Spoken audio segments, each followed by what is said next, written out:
नमस्कार, मैं डॉक्टर राकेश शर्मा और आप देख रहे हैं इंदौरिया टाइम्स। इस समय यदि किसी बात की चर्चा की जा सकती है तो राजस्थान का वो बजट है जिसे एक अनुभवी व्यक्तित्व के धनी माननीय अशोक गहलोत के द्वारा एज ए वित्त मंत्री विधानसभा के अंतर्गत जब वो घोषणा कर रहे थे तो हर एक व्यक्ति टकटकी लगाए ये सुनने के लिए तत्पर था कि आखिर किसके लिए क्या घोषणा होने वाली है। और यूं ही कोई नहीं कह देता है कि अशोक गहलोत एक जादूगर है। जादूगरी का खेल यदि किसी को सीखना भी हो, राजनीति में यदि अपनी जड़ों को लंबा करना हो तो उसे कहीं ना कहीं अशोक गहलोत के सानिध्य की आवश्यकता जरूर पड़ेगी। इन सारे हालातों के अंतर्गत जबकि एक और बहुत ही अच्छा बजट राजस्थान सरकार के यशस्वी मुख्यमंत्री अशोक गहलोत के द्वारा पेश किया गया, तो वहीं विपक्ष भी अपनी विपक्ष की भूमिका को निभाने के अंतर्गत कुछ ऐसी सीमाएं लांघ चुका है जिसे लेकर प्रदेश भर में कुछ चर्चाएं आम हो चली है। इन तमाम बातों को लेकर के हम बहुत ज्यादा चर्चा ना करके आज हमारे साथ स्टूडियो में जो शख्सियत मौजूद हैं, मैं सबसे पहले स्वागत करना चाहूंगा माननीय सौरभ जी बजाड़ का, जो कि अजमेर जिला देहात कांग्रेस से जुड़े रहे हैं, एक व्यक्तित्व के धनी हैं। और आपके बारे में यदि बहुत ही संक्षिप्त में मैं कहूं तो शहरों में अक्सर लोगों को चर्चाओं में आते हुए देखा है, लेकिन ग्रास रूट लेवल पर जहां से कांग्रेस पैदा होती है, जहां भारत की लोक संस्कृति जुड़ी होती है, जहां कृषि प्रधान देश भारत को माना जाता है, वहां तक यदि किसी व्यक्ति की जड़ें मजबूत हैं तो उसका नाम है सौरभ बजाड़। तो हमारे साथ यहाँ पर मौजूद हैं महिला कांग्रेस में प्रदेश उपाध्यक्ष के पद पे जो नवाजी गई हैं, जो मौजूद हैं अभी, मिसेज रागिनी चतुर्वेदी। आपका भी स्टूडियो में स्वागत है, अभिनंदन है। विषय कुछ और नहीं रहेगा, सीधा सीधा विषय हमारा है वर्तमान राजस्थान सरकार का वित्त बजट जिसमें हर एक व्यक्ति को संतुष्ट करने का प्रयास माननीय मुख्यमंत्री महोदय के द्वारा किया गया है। मैं बजाड़ साहब आपसे ये जानना चाहूंगा कि अभी जो बजट लागू किया गया है, जो पेश किया गया है, इसके बारे में आप क्या सोच रखते हैं? पिछले 20 साल में मैंने ऐसा बजट कभी नहीं देखा, और ये मेरा ही मानना नहीं है। मेरे पास पिछले 3 दिन से कम 20-25 तो सरकारी कर्मचारी यूनियनों के फोन आ गए हैं कि हम सीएम साहब का धन्यवाद देना चाहते हैं, और उन्होंने अपने ऑडियोज, उनके वीडियोज बना के मुझे भेजे हैं, और वो लोग उनका धन्यवाद ज्ञापित करना चाह रहे हैं। जो कर्मचारियों के लिए उन्होंने इस समय किया है पुरानी पेंशन को लागू करना, उससे सीधे 3 लाख परिवार प्रभावित होते हैं। बिल्कुल। और 3 लाख परिवारों की जहां तक बात की जाए तो एक परिवार में जो व्यक्ति होता है उसके माता पिता, उसकी पत्नी, उसके बेटा बेटी, 5-6 जने उनके ऊपर आश्रित होते हैं। तो लगभग 15 लाख लोगों को सीधा इससे फायदा मिलेगा। इस योजना से अशोक गहलोत जी ने लोगों के दिलों में जगह बनाई है। बिल्कुल सही। और ऐसा बजट मैंने 20 साल में नहीं देखा, और कितने सामाजिक संगठनों के, कितने लोगों के फोन, बधाइयां कि सीएम साहब ने कमाल कर दिया। इतना अच्छा बजट, हर वर्ग को लुभाने वाला, हर वर्ग को देने में, चाहे किसान हो, चाहे गरीब हो, चाहे आम आदमी हो, चाहे उद्योग धंधे वाले हो, सबको सहूलियत दी है। बिजली का देखिए 50 यूनिट, अगर 100 यूनिट अगर आपके घर में बिजली उपभोग होती है तो 50 यूनिट फ्री है। अगली जो आपकी यूनिट है उस पर 2 रुपए का अनुदान, उसके अगली जो 150 यूनिट है उस पर 3 रुपए का अनुदान। तो मैं समझता हूँ कि अशोक गहलोत जी ने एक चीज कही थी, आप लोग मांगते मांगते थक जाओगे, मैं देते देते नहीं थकूंगा। तो मैं राजस्थान के यशस्वी, सम्माननीय, आदरणीय अशोक गहलोत जी मुख्यमंत्री का आभार व्यक्त करना चाहूंगा कि उन्होंने जनता के लिए इतने काम किए हैं, इतना बढ़िया बजट दिया है कि निश्चित तौर पर वो ये स्वर्ण अक्षरों में लिखा है। जहां सोच नहीं सकते थे बजट में उस चीज को स्थान मिला है। बहुत बड़ी बात है कि एक व्यक्ति को पेंशन को लागू कर देना, यानी एक व्यक्ति जब बिल्कुल पराश्रित हो जाता है बच्चों के ऊपर, समाज में भी उसको नहीं बहुत ज्यादा स्थान मिल पाता है, शारीरिक रूप से कमजोर हो जाता है, तो उसे एक तरह से स्वावलंबन की ओर अग्रसर करने का कार्य यदि कोई किया करती थी तो वो पेंशन हुआ करती थी, जिसे खत्म कर दिया गया था। और उन्होंने उस लेवल पे सोचा, क्या बिजली, क्या पानी, क्या कंप्यूटर, हर एक व्यक्ति के लिए जो कुछ भी सोचा उन्होंने वो अपनी उम्र के हिसाब से हर एक व्यक्ति की जरूरत को ध्यान में रखते हुए सोचा। और जो कर्मचारियों के लिए जो कार्य किया है, निसंदेह आपने जो कहा, इस समय सोशल मीडिया पर बाढ़ आई पड़ी है, जिसे देखे वही आभार व्यक्त कर रहा है। तो ये यूं ही कोई नहीं कहता है कि आखिर अशोक गहलोत क्यों सबके सिरमौर हैं। हमारे साथ मौजूद हैं रागिनी चतुर्वेदी, जो कि महिला प्रदेश उपाध्यक्ष के रूप में भी हैं। मैं रागिनी जी आपसे भी ये जानना चाहूंगा कि वैसे तो हर वर्ग को संतुष्ट करने का प्रयास इस बजट में किया गया है, आप इस बजट को लेकर क्या सोचती हैं? Budget of course is very good, and सबसे बड़ी बात है कॉमन मैन के लिए बनाया गया है। उन्होंने निम्न परिवारों के लोगों को बिजली, पानी, जो भी वो सुविधा दे सकते थे, उन्होंने अपना पिटारा जादूगर के लिए खोल दिया है, इसलिए वो जादूगर भी कहलाए। तो आपको लगता है कि जो बजट है वो विशेषकर बीइंग ए लेडी महिलाओं के लिए बजट किस तरह से देखिए, बहुत अच्छा है। महिलाओं की उन्होंने गैस की भी बात करी है, उन्होंने बिजली पानी जो भी है घर में, घर की जितनी भी सुविधाएं एक महिला को मिलनी चाहिए वो मिलेगी। और उन्होंने काफी चीजें महिलाओं के लिए दी हैं। अभी मैंने देखा कि फोन, ये जो फोन वो दे रहे हैं, मोबाइल, तो ये क्या है, ये सब एक निम्न परिवार की लेडीज के लिए एक बहुत बड़ा सुविधा है कि उनको मिलेगा।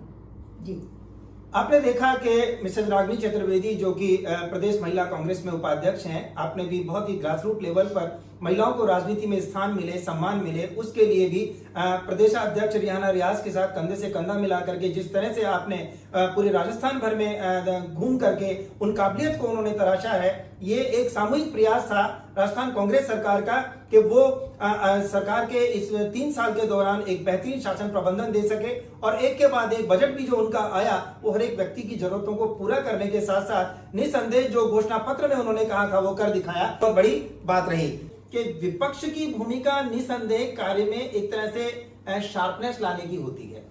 कहीं सरकार यदि डगमगा रही होती है तो वहां विपक्ष अपनी भूमिका निभाता है ताकि तानाशाही प्रवृत्ति ना हो। तो वो भूमिका कभी सत्ता में बीजेपी है तो कभी कांग्रेस है।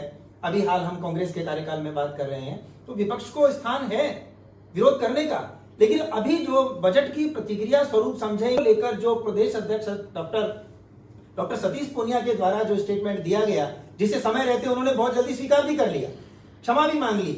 ये सॉरी रियलाइज करना मैं समझता हूं न केवल डॉक्टर सतीश पूनिया के लिए बल्कि भारतीय जनता पार्टी के लिए भी एक बड़ी बात थी।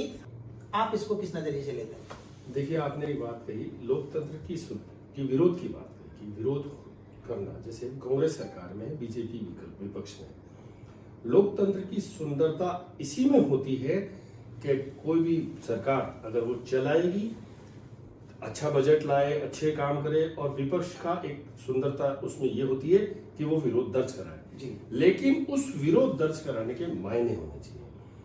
पहली बात जो आपने कही कि डॉक्टर सतीश पूनिया जी, आज ये सबसे बड़ी, दुनिया की सबसे बड़ी पार्टी के प्रदेश अध्यक्ष द्वारा एक ऐसा स्टेटमेंट देना कि काली दुल्हन के श्रृंगार करके पेश कर दिया हो, तो आप हर शब्द को समझिए। काली दुल्हन मतलब काली महिला को जीने का हक नहीं है, या तो, और काले व्यक्ति को भी जीने का हक नहीं है। तो हमारे देश जो डॉक्टर अंबेडकर साहब के संविधान के अनुसार चलता है, उसमें रंग भेद, जाति, समाज, लंबा छोटा बड़ा बोना, ऐसा कोई शब्द नहीं होते हैं।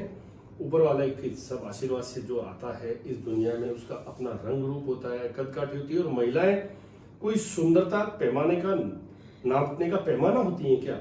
महिला, हम यत्र नारीस्तु पूज्यन्ते तत्र रमन्ते देवता वाले इस देश के निवासी हैं, जहां महिलाओं का सम्मान करना एक बहुत बड़ी बात होती है।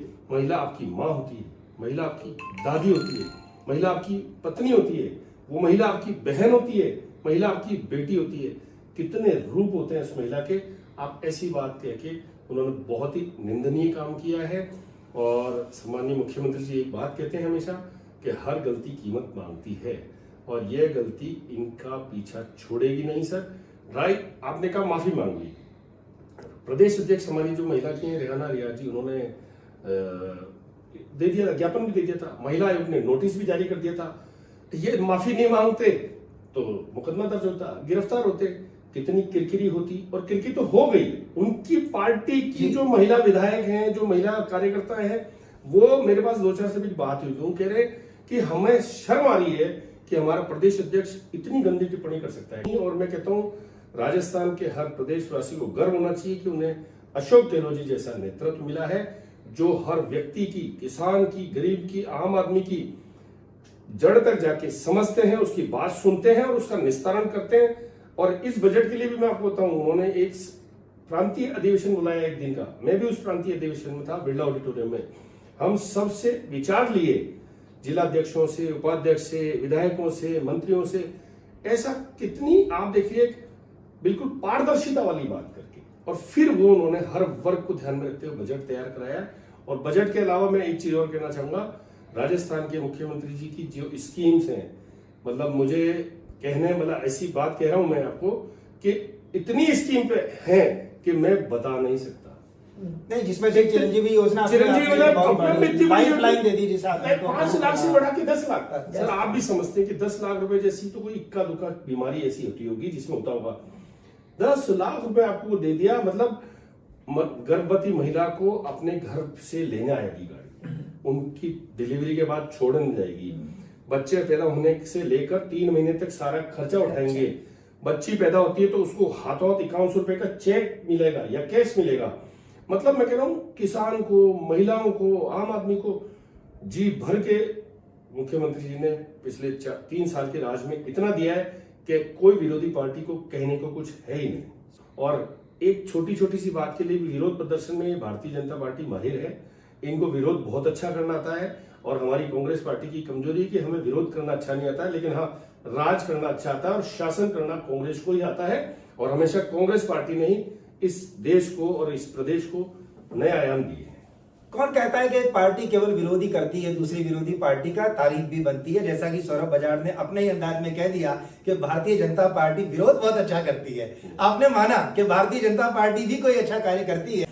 आपने देखा अभी बड़े बेबाकी के साथ सौरभ बजाज ने हर एक प्रश्न का जवाब दिया है। इंदौरिया टाइम्स स्टूडियो की स्पेशल वार्ता करने के लिए आज आपको आमंत्रित किया है स्टूडियो में, और लगभग वो सारी बातें सामने आ रही हैं कि किसी भी वर्ग को अछूता नहीं छोड़ा गया है। यहां तक कि बजट पेश करने से पहले एक बिरला ऑडिटोरियम में आम सभा बुला करके, जिसमें कार्यकर्ता से लेकर पदाधिकारी, मंत्री, एमएलए सबको बुलाया जाता है, और वहां उन सबकी राय लेने के बाद बड़े ही पारदर्शिता के साथ, कॉन्फिडेंस के साथ मुख्यमंत्री अशोक गहलोत विधानसभा में एज ए वित्त मंत्री प्रस्तुत होते हैं और वहां पे अपना बजट वहां पर रखते हैं, जिसकी तारीफ होना स्वाभाविक है। लेकिन यदि विपक्ष विपरीत परिस्थितियों को के अंतर्गत कोई बात सामने लाता है, विरोध करता है, तो उसका भी एक क्राइटेरिया होना चाहिए, जिसका कहीं ना कहीं भारतीय जनता पार्टी के प्रदेश अध्यक्ष डॉक्टर सतीश पूनिया के द्वारा उल्लंघन किया गया है, जिसे लेकर पूरे देश भर में न केवल महिलाओं में आक्रोश है, बल्कि हर एक व्यक्ति जो पार्टी की जड़ों से जुड़ा हुआ था वो भी ये कह रहा है, विशेषकर महिला जो भारतीय जनता पार्टी की जो पदाधिकारी हैं या जो सदस्य कार्यकर्ता रही हैं, उनमें भी आक्रोश देखा जा सकता है। मेरा इस संदर्भ में अग्नि जी आपसे एक सवाल ये है कि अभी हाल में जो महिला आयोग की चेयरपर्सन है रियाना रियाज जी, जो प्रदेश अध्यक्ष रही हैं महिला कांग्रेस, जिन्होंने कांग्रेस पार्टी के लिए बहुत कार्य किया, आप लोग अक्सर साथ रही हैं, महिलाओं के लिए बहुत आवाजें उठाई हैं आपने, और जैसे ही डॉक्टर सतीश पूनिया की ये टिप्पणी सामने आती है, उन्होंने तुरंत एक्शन लिया है, महिला आयोग सक्रिय हुआ है, और तमाम उन सारी चीजों को जब रखा तो कहीं ना कहीं डॉक्टर सतीश पूनिया को भी इस बात का अंदाजा हो गया कि ये मामला कहीं और आगे तक जा सकता है, जैसा कि अभी सौरभ बजाज ने बताया है। आपको क्या लगता है, क्या मामला यही रुक जाना चाहिए या पार्टी को अपने लेवल पे भी कोई एक्शन लेना चाहिए? मैं एज अ महिला मैं ये सोच सकती हूँ, और मैं ये बड़ी ही कॉन्फिडेंस से बोल सकती हूँ कि सतीश पूनिया जी ने आज ही नहीं ये टिप्पणी करी है, मेरे ख्याल से उनकी आदत सी पड़ गई है। कुछ भी बोलने से पहले वो सोचते नहीं है क्या समझ रही है। मैं ये मानती हूँ कि महिलाओं के लिए स्पेशली जो सबको फील हो रहा है, महिलाओं के लिए ऐसी टिप्पणी करनी कि एक काली दुल्हन को जैसे मेकअप कर दिया हो, he use the word makeup. What is makeup? Does he know कि मेकअप क्या है? काली दुल्हन तो और भी सुंदर लगेगी मेकअप से, जैसे पिटारा खोल दिया हमारे मंत्री जी ने, चीफ मिनिस्टर ने अपना पिटारा खोल के और सुंदर बना दिया, पूरे प्रदेश को चमका दिया। वो महिला को क्या चमकाएंगे, वो काली गोरी को क्या समझेंगे? तो मैं तो ये समझती हूँ कि उनकी टिप्पणी बेकार है, ऐसी टिप्पणी नहीं करनी चाहिए। जहां तक उनको, बल्कि उनको मैं ये सोचती हूँ एज अध्यक्ष बड़ा दिल रखना चाहिए था, और थोड़ी बहुत बातें अगर आप अगेंस्ट किसी के बोल रहे हो तो क्या उसमें एक भी बजट में उनको उसकी कोई अच्छाई नहीं दिखी? कुछ तो अच्छाई दिखी होती है ना। तो that way I feel the BJP is zero, they don't know anything. आपने सुना महिला प्रदेश Congress vice president Mrs Ragini Chaturvedi, और आप हमारे साथ मौजूद हैं सौरभ बजाज जी, जो कि प्रदेश में अपना एक कद रखते हैं, अपनी बेबाकी के लिए मशहूर हैं। आप दोनों ही शख्सियत का स्टूडियो में बहुत बहुत स्वागत, अभिनंदन। आप इसी तरह से इंदौरिया टाइम्स को अपना समय देते रहेंगे, बेबाकी के साथ आवाम का नेतृत्व करते रहेंगे। आपका पुनः एक बार बहुत बहुत धन्यवाद। Thank you.